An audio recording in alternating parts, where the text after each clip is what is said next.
Alors vous êtes actuellement en campagne, ce qui est une habitude pour vous, parce que vous avez été récemment candidate aussi aux élections européennes, aux élections municipales. C'est la 3e fois que vous menez la campagne de lutte ouvrière aux élections régionales, ce qui prouve votre attachement à la région.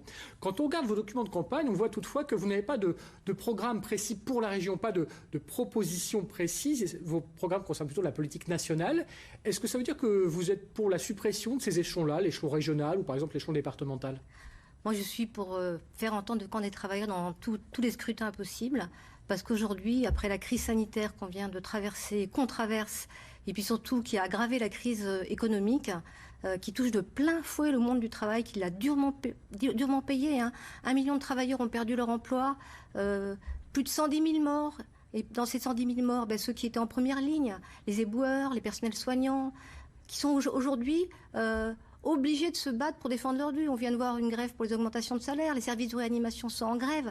Donc on doit défendre politiquement notre camp et c'est ça le sens de ma présence. Quand on regarde les sondages d'opinion sur les priorités des électeurs dans la région pour cette élection, on voit que ce qui place en premier, c'est la santé, c'est l'amélioration de l'accès au système de santé, aux politiques publiques de santé. Quelles sont vos propositions à vous dans ce domaine-là ? Il faudrait que l'argent public aille au service public. Aujourd'hui, le quoi qu'il en coûte de Macron, les 100 milliards qui sont en train de se transformer en 200 milliards, combien d'euros pour la santé ? Combien d'euros pour les personnels soignants, pour les agents, pour les médecins qui sont épuisés ?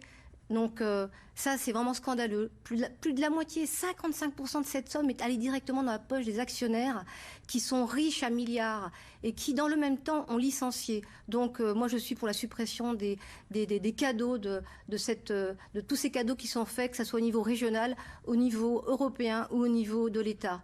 Et il faudrait les faire payer d'ailleurs. Il faudrait que la santé puisse justement profiter de toute cette richesse.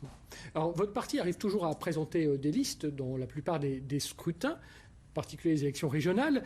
On constate que dans ces élections intermédiaires, néanmoins, vous avez souvent enregistré des résultats, j'imagine, qui sont décevants pour vous. Si on reprend les chiffres des précédents scrutins, 55 000 électeurs dans la région ont voté pour vos listes lutte ouvrière en 2004, 8 800, beaucoup moins en 2010, 14 000 en 2015.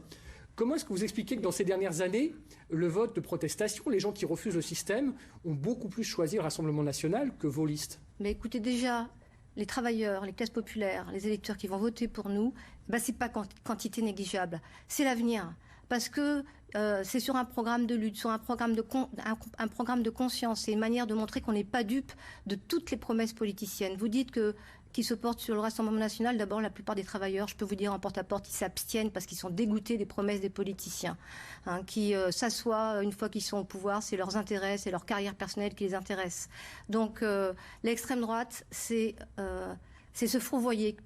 C'est le pire ennemi des travailleurs, des pauvres. C'est l'ennemi de la liberté. On n'a qu'à voir la manière dont le Rassemblement national, ce parti démagogue, a soutenu les généraux en retraite qui ont proféré une menace. Néanmoins, ce ne sont pas vos listes qui sont choisies prioritairement par beaucoup de travailleurs quand même. Eh bien écoutez, ce que je sais, c'est que le programme de lutte qu'on défend, c'est-à-dire, parce qu'il faut absolument aujourd'hui... En quelques secondes, s'il vous plaît. Il faut absolument aujourd'hui que les travailleurs défendent justement leur droit à l'existence, qu'ils exigent des augmentations de salaire, c'est qu'on vient de voir, qu'ils soient indexés sur les prix, qu'ils exigent des augmentations de retraite, qu'ils exigent aussi de contrôler tout dans la société, parce qu'ils portent tout, ils font tout fonctionner, c'est à eux de la diriger et de la contrôler, et on verrait que l'argent... Beaucoup de propositions que vous allez pouvoir défendre pendant cette campagne qui reste. Farida Mekdoud, merci d'avoir été avec nous ce soir. Je vous remercie.